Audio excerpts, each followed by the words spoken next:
Então, durante a semana, nós recebemos já algumas perguntas. O nosso tema de hoje, então, é sobre abortamentos e estudo genético dos embriões, as suas limitações.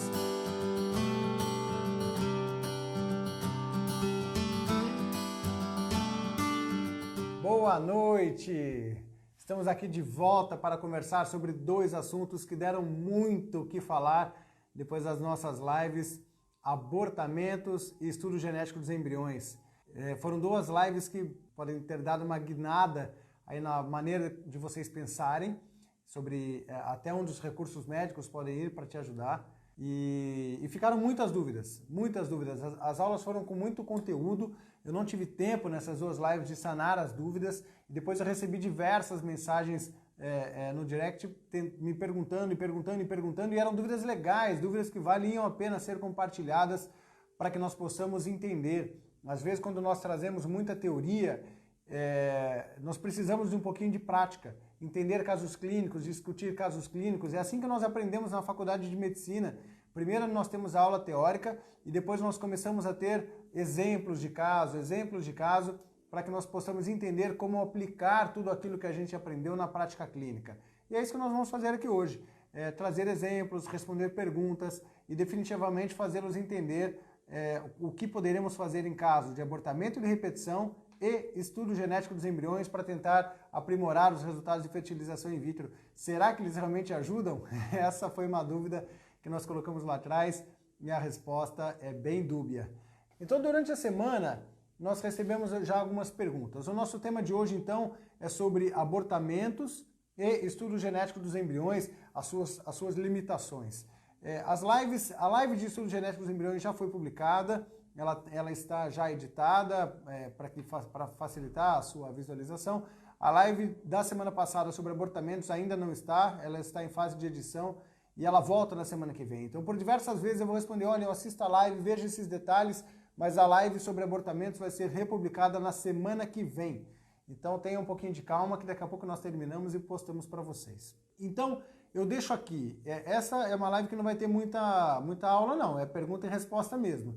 Então a Larissa está aqui comigo, ela vai anotar as perguntas conforme elas surgirem. Deixei uma opção de número de WhatsApp para que vocês também possam mandar por lá, caso você não queira mandar por aqui, é sempre uma opção. E eu já tenho algumas perguntas, porque essa semana nós fizemos uma postagem lá no Stories e nós já temos várias perguntas que me mandaram e eu vou começar respondendo algumas delas e deixo aberto aqui para vocês. Primeira pergunta: tive 2 abortos. É considerado aborto de repetição? Mas no laudo mostra que foi um aborto natural. Por que isso ocorre? Tive 2 abortamentos. Isso é um abortamento de repetição? Porque eu ouvi alguns médicos falarem que precisam de 3 abortamentos para ser considerado como abortamento de repetição. Hoje em dia nós consideramos 2 abortamentos como sendo um número suficiente de perdas para que nós possamos fazer uma investigação complementar. Antigamente era sim considerado 3 perdas para considerar como abortamento recorrente ou abortamento de repetição e só indicávamos alguma investigação complementar depois de 3 perdas. Poxa, mas por que mudou? Porque a mulher também mudou, né? A nossa ansiedade mudou muito da época dos nossos avós, quando as informações não existiam, e hoje em dia a nossa ansiedade não deixa alguém não pedir algum exame depois de 2 perdas. E esse raciocínio é importante, porque assim, lá na live eu mostrei para vocês, gente, mesmo quem perdeu uma vez, quem perdeu 2 vezes, ainda tem uma chance muito grande de engravidar sem tratamento médico nenhum, pela 3ª vez e ter um bebê em casa, sem sequer fazer algum tipo de tratamento. Essa chance vai variar muito de acordo com a idade. Mas, por exemplo, uma mulher de 35 anos que teve 2 abortamentos, se ela engravidar de novo, a chance dela ter um bebê é de 70%. Ou seja, eu não vou pedir exame nenhum, não vou fazer absolutamente nada por ela, ela vai engravidar naturalmente e ainda tem 70% de chance de ter um bebê em casa. Mas, hoje em dia, nós investigamos. Então, sim, 2 abortamentos são considerados como abortamento recorrente ou abortamento de repetição e devemos fazer uma investigação complementar. E ela complementa a pergunta: por que isso ocorre? Por que ocorrem os abortamentos?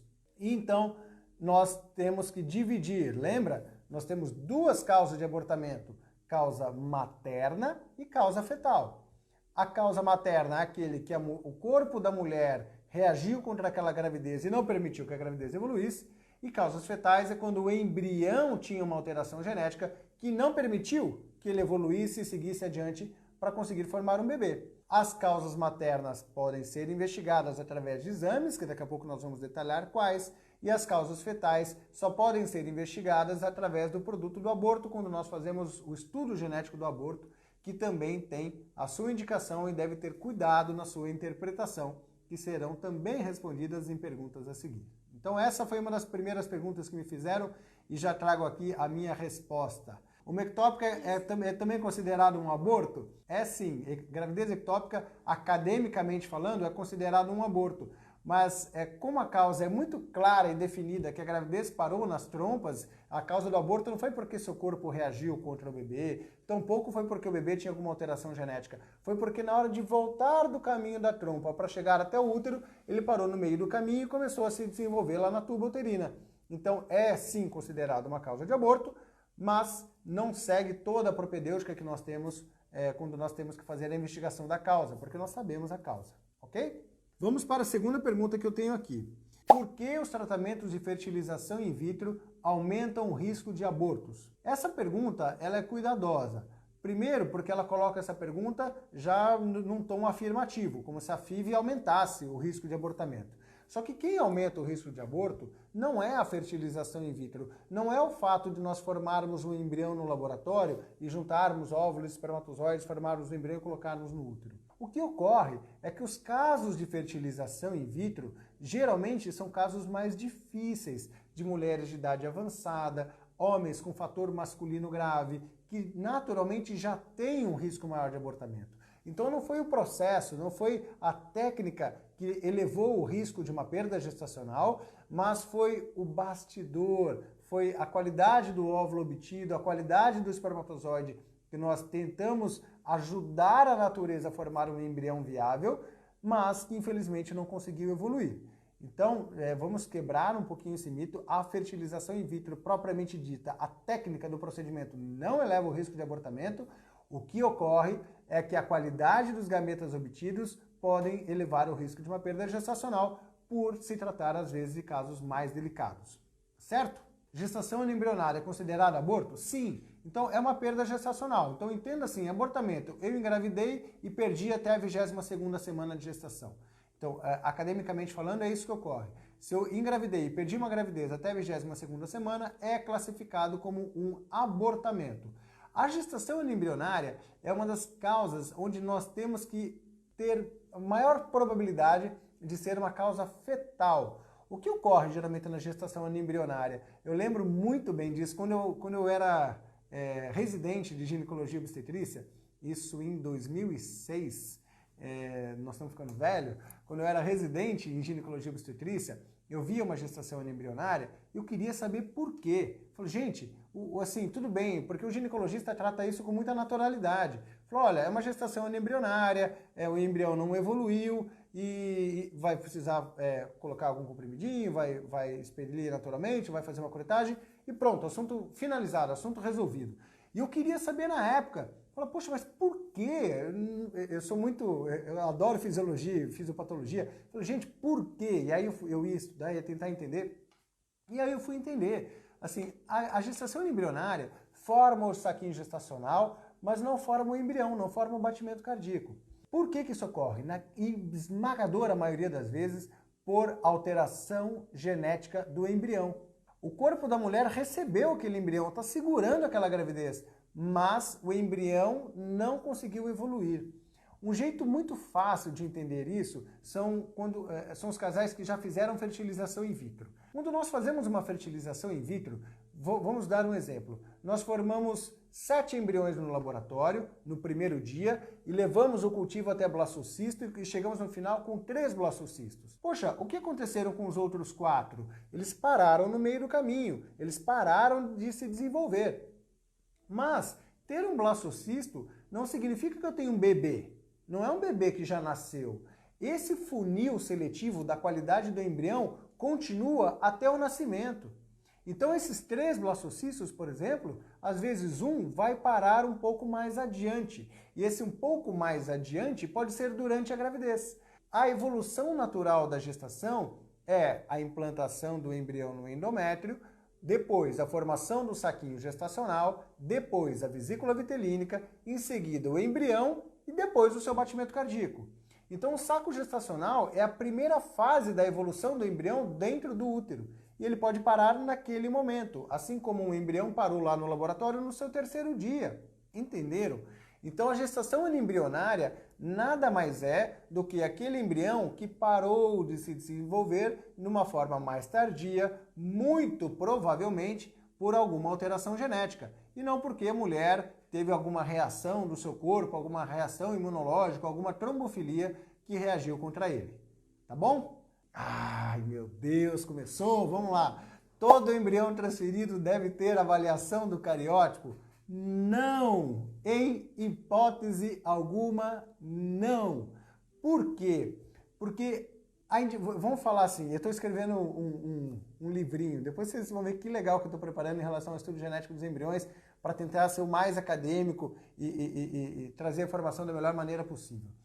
É assim, a indicação clássica, aquilo, não que seja minha, hein? Mas assim, aquilo que está escrito no Google, a indicação clássica do estudo genético dos embriões é mulheres de idade avançada. Idade avançada quanto, Davi? Há quem diga 38, há quem diga 40. Então, idade avançada, abortamentos prévios, fator masculino grave, falha de implantação e doença genética conhecida do casal, o cariótipo alterado. Então, teoricamente, só esses casos teriam indicação. Não concordo com todas, mas só esse caso teria indicação. Por quê? Porque fazer o estudo genético dos embriões tira um pedaço do embrião. Esse não é um exame que eu simplesmente olho para o embrião e tento descobrir o que ele tem. Eu preciso fazer uma biópsia, eu preciso tirar um pedacinho desse embrião para saber se ele é geneticamente perfeito ou não. A própria biópsia já é um método invasivo que pode prejudicar o tratamento.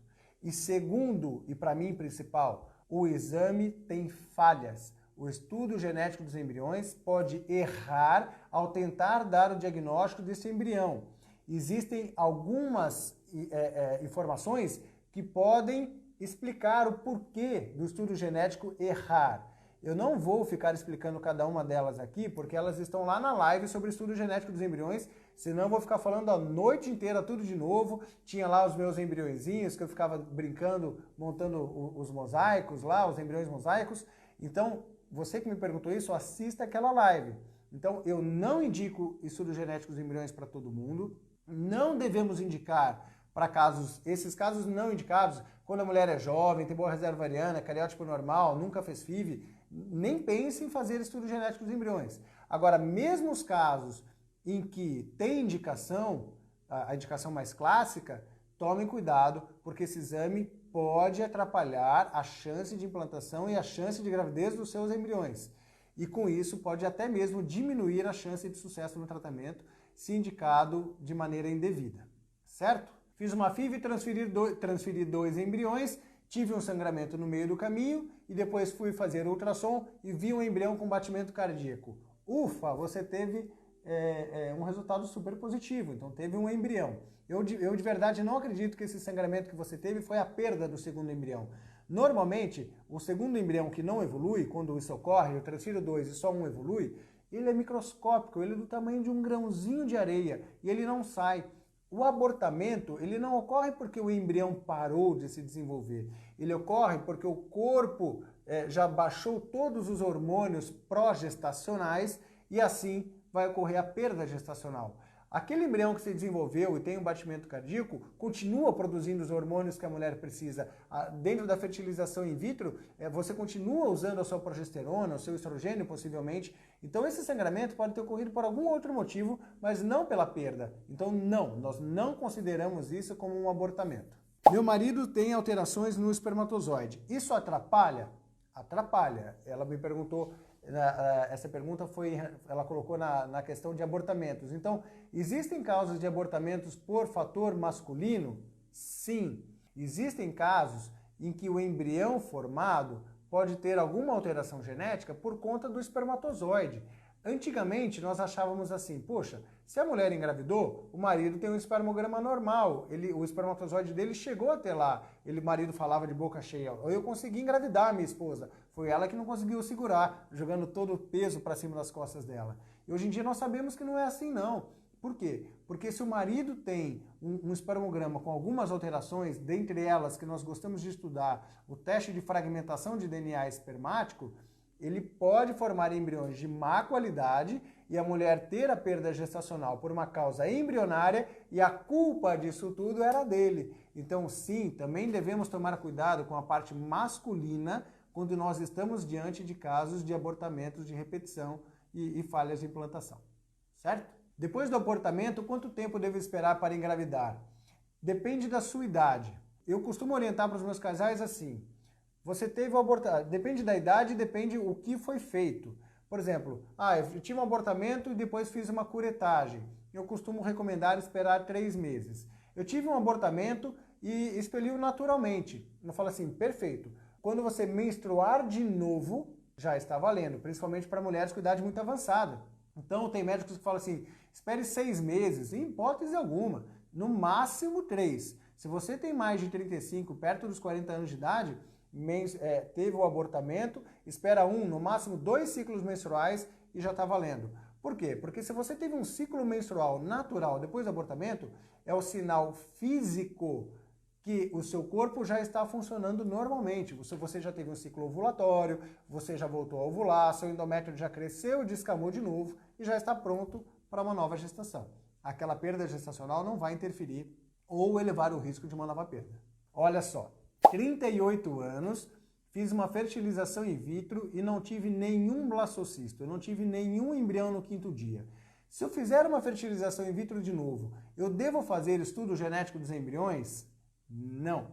Como assim? Não. Por quê? Porque você já tem alguma dificuldade embrionária para formar blastocistos. Os seus embriões já pararam lá atrás. Eu imagino que se você fizer uma nova fertilização in vitro, você, se tiver um resultado melhor, você não vai ter 5, 6, 7 blastocistos. Você vai ter 1 blastocisto, quem sabe 2 blastocistos. Eu falei há pouco que o estudo genético dos embriões pode atrapalhar a sua chance de sucesso no tratamento. É um exame que faz uma biópsia embrionária, é um exame que tem o risco de erro, tem o risco de não dar o diagnóstico preciso do embrião. Mas, considere assim, se você tiver 1 blastocisto, um único blastocisto, o que vai te dar uma chance maior para conseguir engravidar? Será transferi-lo ao seu útero e dar uma chance para ele? Ou será retirando um pedacinho dele, mandando esse pedacinho para análise genética, que vai emitir um laudo que tem algum risco de erro para dar o diagnóstico preciso do embrião e depois transferi-lo?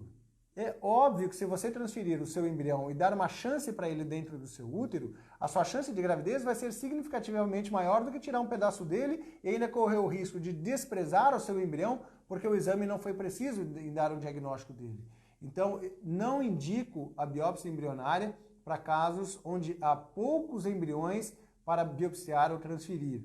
A biópsia dos embriões hoje é conhecida como uma técnica, ou deveria ser conhecida como uma técnica, que vai dizer para você qual é o melhor embrião para transferir.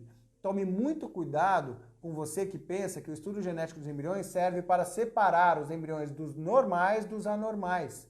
Olha, eu vou fazer o estudo genético dos embriões para saber quem é normal e quem é anormal. Não é mais isso. O estudo genético dos embriões serve para selecionar o melhor embrião para transferir. Se você só tem um embrião, você não tem que selecionar ninguém. O que você precisa fazer é transferi-lo.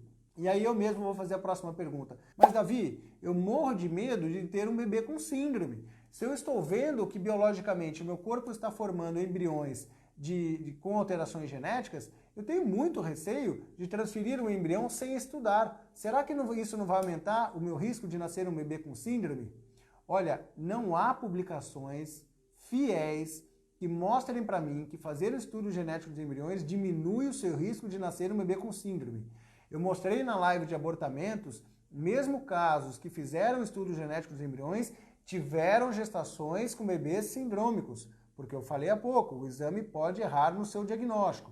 O risco de nascer um bebê com síndrome aos 40 anos é de aproximadamente 1%. Se você transferir um embrião geneticamente alterado, a maior chance é que você não engravide ou, se você engravidar, abortar. Então, não vejo sequer o benefício de fazer o estudo genético dos embriões se você está com medo maior de ter um bebê com síndrome, porque possivelmente você tenha poucos embriões e eu não vou conseguir selecionar o melhor para transferir. Acho que eu respondi, eu mesmo já fiz a segunda parte da sua pergunta aí. Tive 3 perdas. 1, descolamento da placenta. 2, gravidez química. 3, gravidez ectópica. Isso indica fazer estudo genético dos embriões? Não. Eu vou te mostrar de novo aquele trabalho que avaliou casais. Então, é uma publicação que avaliou casais que tiveram perda de repetição. Vamos supor que a mulher teve 3 abortamentos, seja lá qual foi a causa, possivelmente por causa embrionária. Então, perdas por causas embrionárias. Teve 3 perdas, mas é um casal que engravida rápido. Então, eles dividiram em 2 grupos. Primeiro grupo, vou fazer fertilização in vitro com o estudo genético dos embriões, para tentar aumentar a sua chance de gravidez. Segundo grupo, vai para casa e tenta por mais 6 meses para ver se você consegue engravidar. Quais foram os resultados? Quais foram as diferenças de resultados entre os grupos? Casais que foram fazer fertilização in vitro com estudo genético dos embriões. Chance de sucesso na primeira tentativa, 37%. Ou seja, 37% conseguiu engravidar. Os pacientes que foram tentar em casa naturalmente, 53% conseguiram engravidar e ter o bebê. Então eu estou falando de bebê em casa, não estou falando de conseguir engravidar. Então, FIV, na primeira tentativa, 37% tiveram um bebê. Tentaram naturalmente, 53% conseguiram um bebê. Cumulativamente, ou seja, fiz algumas fertilizações in vitro, transferi mais do que um embrião. Chance com a fertilização in vitro, 67%. Chance naturalmente, cumulativo, 65%. Então, a chance foi exatamente a mesma, tentando engravidar em casa ou fazendo a fertilização in vitro. Essa é a mensagem acadêmica. Quando que eu posso pensar em fazer uma fertilização in vitro para casos de abortamento de repetição? Quando eu penso que a causa é fetal e quando a mulher tem um grande número de óvulos que possa proporcionar para mim a chance de selecionar o melhor embrião para transferir. Essa é a mensagem do estudo genético dos embriões. Porque se assim fizer, esse aqui é o gráfico de uma outra publicação. Aqui é o gráfico de quem fez fertilização in vitro e conseguiu transferir o embrião versus aquele que continuou tentando em casa. Ou seja, se você fizer uma fertilização in vitro e conseguir ter um embrião geneticamente normal selecionado para transferir, a sua chance de sucesso de ter um bebê em casa e menor risco de aborto é maior. Então nós sim podemos pensar nisso para tentar proporcionar maior chance de você ter um bebê em casa. Eu só preciso ser muito honesto para você em dizer que se você tentar em casa, você também terá uma chance muito grande e não é uma obrigação fazer um tratamento de fertilização in vitro para fazer o estudo genético dos embriões e tentar aumentar a sua chance de gravidez, certo? Então eu indico FIV, para casos onde a mulher tem dificuldade para engravidar. Ela não engravida rápido em casa, ela tem uma idade avançada e demorou 2 anos para alcançar aquela gravidez. Existe algum fator de infertilidade a mais. Opa, vale a pena. Vamos fazer uma fertilização in vitro para tentar aumentar a sua chance de sucesso. Ou, nesses casos de múltiplas perdas gestacionais, em que eu posso obter um grande número de embriões no laboratório e, quem sabe, selecionar o melhor embrião para transferir. E ciente que você vai ter um custo significativamente elevado e que, de repente, naturalmente, também poderia ter alguma chance de sucesso. Melhor fazer transferência em D3 ou D5? Então, um pouco fora do tema, mas assim, D5. Assim, simplificando, seleciona melhor o seu embrião para transferir. Eu não gosto de transferência no 3º dia. Há um bom tempo já, lá no FIVMed, a gente vem fazendo transferência sistematicamente em blastocistos, tá bom? Perguntaram aqui para mim. Ah, boa. Célula NK acima de quanto é indicado o intralípide? Quando que eu indico o intralípide? E as células NK, que hoje em dia estão na moda, com alguns médicos e na internet, no Google? Vamos lá, vamos falar de novo sobre células NK. Primeiro, nenhuma sociedade internacional recomenda o estudo de células NK para tratar abortamento de repetição. A Sociedade Europeia não recomenda, a Sociedade Americana não recomenda, a Sociedade Inglesa não recomenda. Por quê? Porque faltam evidências para mostrar que ela realmente interfere com a implantação. As células NK, as células natural killer, elas são fundamentais para a implantação. Qual é o grande problema? Deram um nome cruel para ela. Deram um nome para a célula natural killer como se ela fosse uma célula que fosse atacar o embrião. Eu fico imaginando quando nós falamos assim, fazemos uma biópsia do endométrio e fala sobre células, você tem células natural killer. Fala, gente, se eu colocar um embrião lá no meu endométrio do lado de uma célula natural killer, acabou, não vou engravidar nunca. Agora, qual que é o problema? Deram o nome errado para ela, ela não podia chamar natural killer. A célula natural killer devia chamar, sei lá, devia chamar célula anfitriã do embrião. Por quê? Porque a célula natural killer do endométrio é completamente diferente da célula natural killer do sangue. A propriedade imunológica da célula natural killer do sangue é para atacar algum agente, algum antígeno. Então, qualquer agente externo que entre no sangue, uma bactéria, por exemplo, a célula natural killer vai lá para eliminá-la. Já a célula natural killer do endométrio, ela tem um mecanismo de tolerância. Ela tem uma ação imunológica mais tênue para permitir que o embrião, que é um corpo estranho, que é um agente externo, não sofra uma ação imunológica importante. Então, é cruel dar o nome da mesma célula no sangue para a célula do endométrio, e elas têm propriedades imunológicas completamente diferentes. Então saiba que você tem que ter células natural killer no endométrio. Algumas publicações recentes mostram que variações para mais ou para menos podem interferir com a chance de gravidez e implantação. Então se eu tenho excesso de células natural killer, pode haver um problema. Ou se eu tenho poucas células natural killer, também pode ter. E aí existem algumas indicações. Em caso de excesso, existem algumas indicações do uso do intralípide, que é um imunomodulador, não vou entrar muito no mecanismo do medicamento, mas nós costumamos indicar em situações como essa. Mas há sempre aquela frase, faltam evidências para comprovar o seu benefício. Não há um consenso de que você precisa usar o intralípide em situações como essa. Muitas publicações mostram para a gente que o intralípide pode não ter benefício.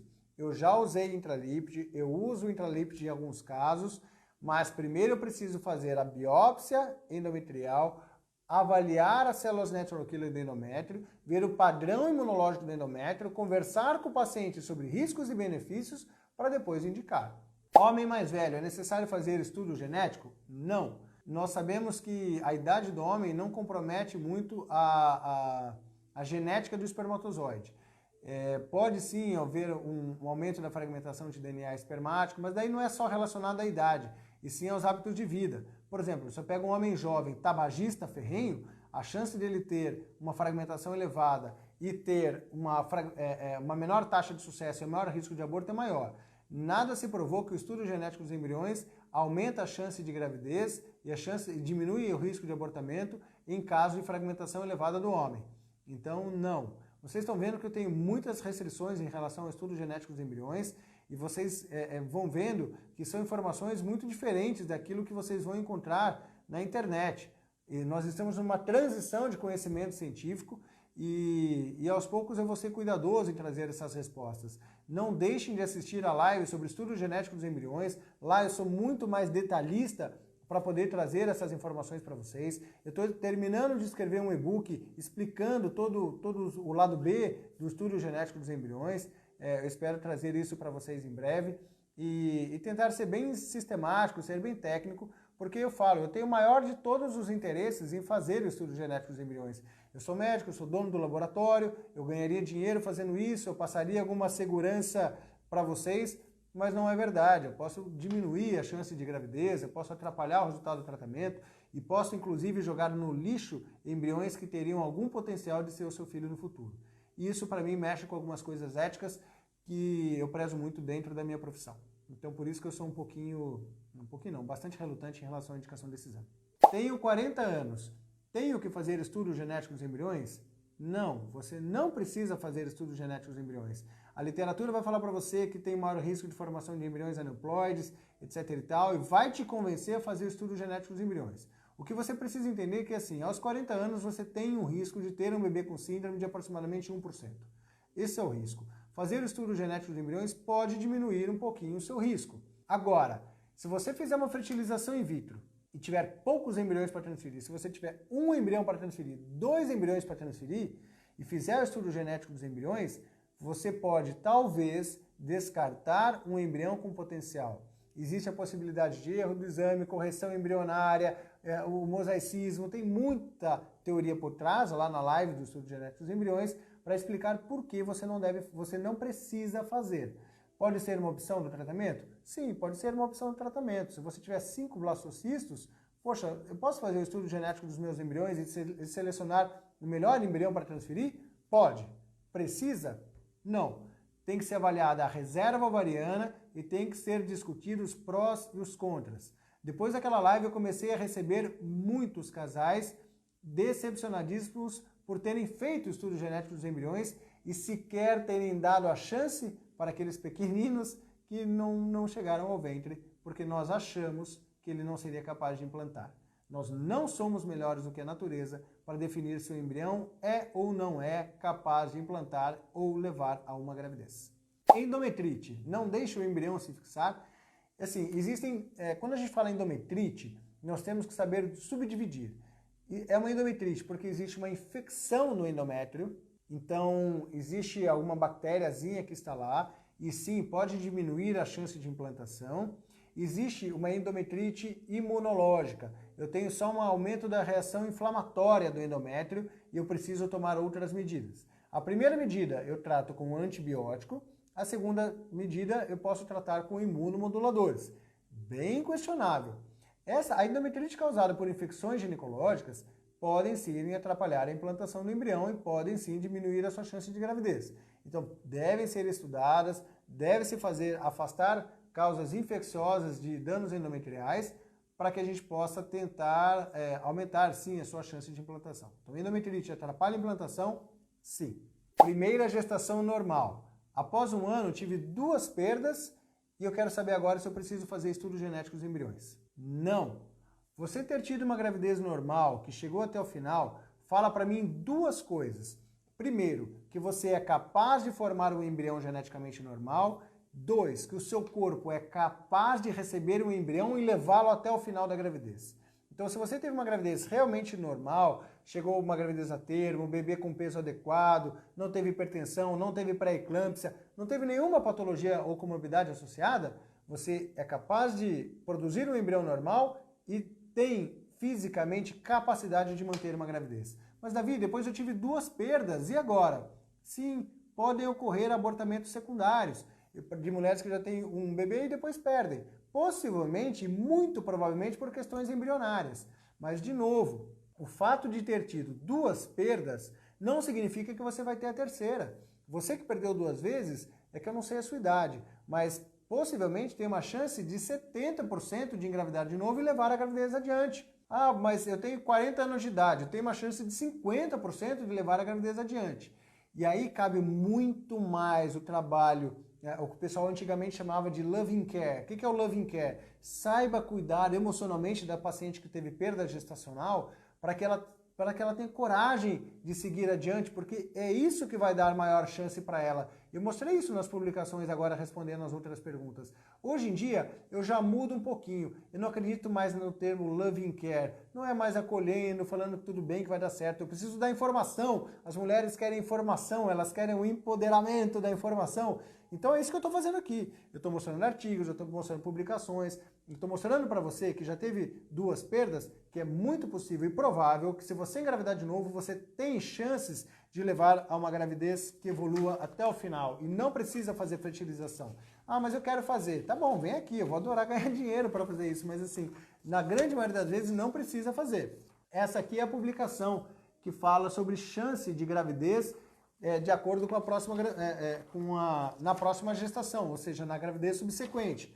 Então, se você tem 35 anos de idade e já teve 2 perdas, você tem 77% de chance de evoluir na terceira. 73% se você já perdeu 3 vezes, ou seja, eu estou indo para a 4ª gravidez. 68% na 5ª. Vejam só, mesmo quem já perdeu 4, 5 vezes, ainda tem chance. Cabe, é que às vezes a gente pensa assim, poxa, eu já perdi uma vez, vou de novo. Aí perdi de novo. Gente, o raio caiu no mesmo lugar. Tem algum problema? Tem algum problema? Eu tenho que fazer o exame? Eu tenho que tratar? Não. O problema pode ser a formação do embrião. Infelizmente, o ser humano é um mau reprodutor. Mesmo pacientes jovens têm perdas gestacionais. Eu trabalho no hospital aqui de Rio Claro também, eu vejo meninas de 15, 20, 22 anos de idade tendo abortamentos, e isso acontece com muita frequência. Nós temos que ter o entendimento e o conhecimento para afastar patologias maternas e incentivar para que você consiga engravidar novamente. Bom, então também respondendo, Davi, que patologias maternas eu tenho que afastar? Que cuidado mínimo eu tenho que fazer? Então, se você já teve 2 perdas, essa pergunta é muito importante. Eu vou reformular para deixar bem claro. Davi, eu já tive 2 perdas gestacionais. Eu tenho abortamento recorrente. Que exames eu tenho que fazer, pelo menos para eu ficar tranquila que não tem nada comigo? Você precisa afastar patologias uterinas. Afastar que não tem nada lá dentro do seu útero. Um mioma, uma sinéquia, uma aderência lá no seu endométrio. 2, precisa afastar síndrome do anticorpo antifosfolípide, que é uma trombofilia que pode levar a abortamento, onde é conhecido que atrapalha. Essa é a única trombofilia que tem consenso acadêmico para todas as sociedades de reprodução humana que podem levar a abortamentos e devemos fazer terapia anticoagulante para aumentar a chance da gravidez evoluir. 3, causas endócrinas. Avalie bem a tireoide, veja o metabolismo, se é uma paciente com obesidade, com diabetes, que pode sim levar a uma perda gestacional. 4, avalie o marido. Não esqueça de ver ou pedir um teste de fragmentação ou até mesmo simplesmente olhar os seus hábitos de vida. É um marido que fuma, com obesidade, sedentário, com uma alimentação absolutamente incorreta? Trate-o também para que você tenha uma chance maior de ter um espermatozoide de qualidade e aumentar a sua chance também de chegar até o final. Tendo afastado tudo isso, você pode seguir naturalmente com as suas tentativas para tentar engravidar. Podemos também pensar no exame genético do casal, que é o cariótipo, para ver se existe alguma condição genética do casal, aumentando os riscos de ter uma nova perda. Mas isso precisa de um profissional que saiba fazer a leitura, seja um profissional especialista em reprodução humana ou um geneticista. As demais trombofilias não devem se usar heparina? Essa é uma briga acadêmica gigantesca. Por quê? Existem as trombofilias hereditárias e as trombofilias adquiridas. As trombofilias hereditárias, fator 5 de Leiden, gene da protrombina, proteína C, proteína S, antitrombina 3, antifosfatidilcerina, antifosfatidiletanolamina, não tem consenso acadêmico de que leva a uma perda gestacional. E detalhe que eu nem sequer citei o nome metileno tetrahidrofolato redutase, MTHFR. Por quê? Porque essa não é uma trombofilia e essa aí eu não vou nem comentar, porque tem gente que adora falar, gente, depois de tanta perda, eu descobri que eu tenho alteração na metileno. Não, lamento, não era esse o problema. Então, essas trombofilias, não há consenso de que deve-se usar heparina. Aí você vai precisar olhar o histórico dessa paciente. Essa paciente tem uma trombofilia hereditária e já teve trombose. As perdas gestacionais foram tardias, ou seja, depois que foi visto o coraçãozinho do bebê, mesmo assim perdeu. Houve uma gestação prévia, uma perda gestacional lá na frente, uma pré-eclâmpsia, restrição de crescimento, oligoâmino de causa inexplicada. Pode pensar em heparina, porque talvez tenha alguma relação e aí nós podemos pensar em usar na próxima gravidez. Fora isso, não há evidências. Eu vou explicar para vocês, para deixar bem claro, por que o Google está repleto de indicações disso. Por que o Google fala para usar heparina em todos os casos. O que acontece é o seguinte, eu citei para vocês que uma mulher que teve 2 perdas, 3 perdas gestacionais e engravidar naturalmente, sem fazer nada, simplesmente afastando aquilo que era o básico, ainda tem 70% de chance de engravidar, não falei? Então olha o que acontece.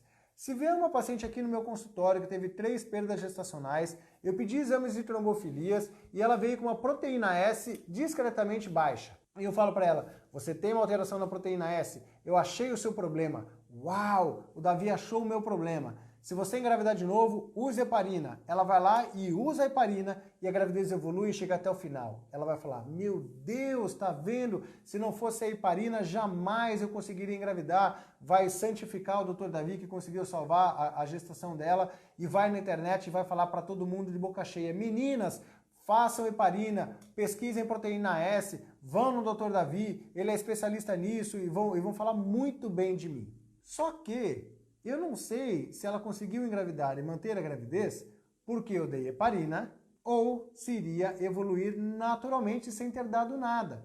Como que eu faço uma publicação, como que eu faço uma pesquisa para saber se a heparina teve benefício ou não? Nesse caso, por exemplo, da proteína S. Eu divido em 2 grupos, que é o que a gente chama de estudo com controle. Não adianta só dar heparina e falar para mim que deu 70% de chance de gravidez usando heparina. Por quê? Porque 70% a natureza dá.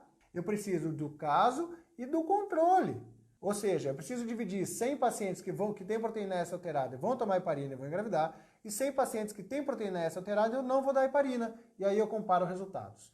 Esses estudos que têm o grupo controle mostram que essas trombofilias não têm benefício. Não tem benefício. A chance foi pela natureza. Então as pessoas mais acadêmicas vão falar que não precisa sequer pedir esses outros tipos de trombofilias. Como eu, Davi, faço? Eu peço quando eu tenho suspeitas, porque daí eu vou valorizar. Poxa vida, as perdas foram tardias, tem um antecedente de trombose, teve uma pré-eclâmpsia na gestação anterior, aí eu costumo pedir. Fora isso, eu peço como trombofilias, a síndrome do anticorpo antifosfolípide. 2 trombofilias que vêm ganhando alguma importância acadêmica é o fator 5 de Leiden e o gene da protrombina. Essas 2 vêm ganhando um pouquinho mais de reforço acadêmico a favor de tratar. As outras ainda não há evidências e a gente tem que tomar muito cuidado. Os estudiosos em heparina falam que apenas 3% dos casos de abortamento e de repetição tem indicação de heparina. 3% dos casos literalmente tem indicação de heparina. Isso não é o que nós vemos hoje. Hoje a gente vê uma prescrição praticamente sem limites de heparina, sabendo que é um medicamento que também pode trazer um risco durante a gravidez, de sangramentos e descolamentos placentários, e não é um medicamento inócuo. Então tomem cuidado, o uso da heparina não é academicamente tão indicado assim. Tive uma perda por incompetência istmo-cervical. Existem exames para afirmar? Olha, antigamente nós fazíamos o teste da vela, passávamos uma vela no colo para ver se passava. Mas o que nós sabemos é que a incompetência istmo-cervical vale muito mais a história, como foi a perda. Poxa, eu cheguei lá no hospital sem dor, já tinha uma dilatação completa do colo e perdi meu bebê. O colo não consegue segurar a gravidez. Então você tem indicação de ciclagem mesmo sem nenhum exame. Se a sua história é típica de incompetência istmo-cervical, deve fazer uma ciclagem cervical na sua próxima gravidez para tentar segurar a gravidez. Então eu torço muito para que também não tenha uma nova perda. Homem pode ter trombofilias? Isso ocasiona abortos? Sim, homem podem ter trombofilias que podem levar a trombose, mas não ao abortamento. Então assim, trombofilia no homem não tem absolutamente nada a ver com abortamentos. Quais são os riscos de heparina? Sangramento. A heparina é um anticoagulante. Ela muda o seu sistema de coagulação, a sua cascata de coagulação e pode aumentar o risco. Assim, ela é utilizada para evitar trombose. Se ela é evitada para evitar trombose ou a formação de coágulos, ela é um medicamento que pode aumentar o risco de você sangrar. Na gravidez, durante toda a implantação embrionária, o embrião, a placenta, vai implantando no seu útero e vai entrando nos seus vasinhos lá para poder pegar o seu sangue. Nesse processo, às vezes é importante o seu sistema de coagulação segurar algum tipo de sangramento que possa ocorrer. O uso de heparina pode diminuir a sua cascata de coagulação e predispor a algum tipo de sangramento e levar, às vezes, até a um descolamento placentário. Então, esse é o maior risco do uso. Sem contar o desconforto, né? Assim, usar heparina durante a gravidez parece simples, mas é uma injeçãozinha todos os dias, além do custo. Porque uma ampolinha de heparina deve custar quanto? Uns R$40, Larissa, uma ampola de heparina? Então, se eu tiver que usar 30 heparinas por mês, eu estou falando aí R$1.200 por mês durante a gravidez. Então, assim, tem o risco físico do sangramento, o problema das injeções e o custo financeiro. Então, temos que ter cuidado para indicar. Além do estresse, né? Imagina uma paciente que está usando heparina a gravidez inteira, sabe o que vai acontecer? Você acha que ela vai curtir a gravidez dela inteira ou ela vai viver a gravidez inteira com medo? Então, o que eu vejo na minha prática clínica é que você tira muito prazer daquela gravidez. Ela vai se ver como uma bomba relógio que pode perder o bebê a qualquer momento, que ela tem que tomar um anticoagulante, senão ela vai perder a gravidez. Isso não é verdade. E muitas vezes isso não é verdade. Então, eu sou muito cauteloso na indicação do medicamento. Entendo assim, ó, o médico, às vezes, é preguiçoso, sendo bem franco com vocês. Ele vai falar assim, toma heparina, lavo minhas mãos. É muito mais fácil prescrever heparina do que não prescrever. Depois você tem uma nova perda gestacional, a paciente vai ficar culpando o médico, do que ficar lá 2 horas explicando, assumindo o risco junto com a paciente. Porque você assumiu o risco junto. Hoje mesmo, eu tive uma conversa com uma paciente super querida, onde nós suamos para conseguir um blastocisto. Depois eu vou contar a história dela, uma história bem legal. E aí a gente conseguiu um blastocisto lá no laboratório, e ela fez um exame lá na cidade dela, de uma trombofilia que não é trombofilia que leva a abortamento. E lá indicaram o uso da heparina. Eu falei, olha, eu não quero usar heparina. Então isso assumiu o risco junto com ela. Eu sei o suor que foi chegar naquele blastocisto. É muito mais fácil na minha proteção médico-paciente prescrever e falar assim, ó, problema seu, usa aí, vamos ver o que acontece. Mas eu não prescrevi. Eu liguei para ela, eu conversei com ela, expliquei os prós, os contras, falei que não tenho tanta evidência. E eu não vejo indicação do uso. E aí não usei. A pergunta clássica que você tem que fazer para o médico é assim, ó, se fosse a sua esposa, você usaria? Você entendeu como é mais fácil de ver como fazer? É igual a cloroquina. Ah, não, cloroquina não tem evidência. Olha, se você tiver, você vai tomar? Pergunta assim com a heparina.